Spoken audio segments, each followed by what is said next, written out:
หรือวัดปากบ่ได้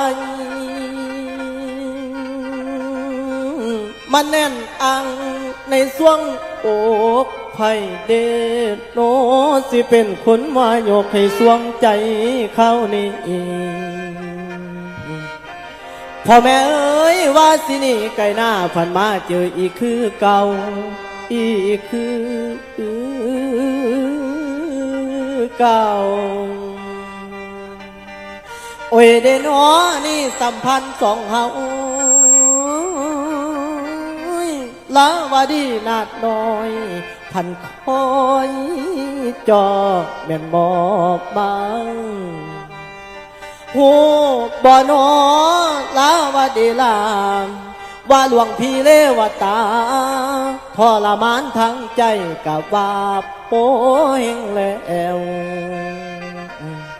สัมพันธ์ยังเนาะเป็นแปวโลกทั้งกายพันมาผ่านเดี๋ยวนี้หลวงพี่เป็นเบาหวานลีลาวดีอาตมาเป็นเบาหวานอาตมาบอกคือเก่าคือหลัง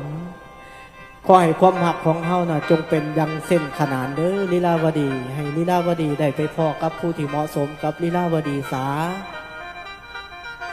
ลานางเอ้ยเดี๋ยวนี้หลวงพี่เป็นเบาหวานโอ้ละมันว่านี่หลายปีได้ดอกลวงมาหมอยาดีอยู่ในโจกโอกป่า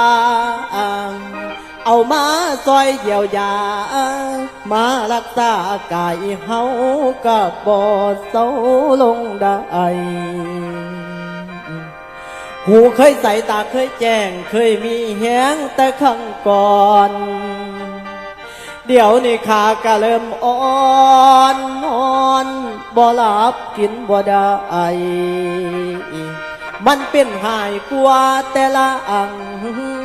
เต้นโน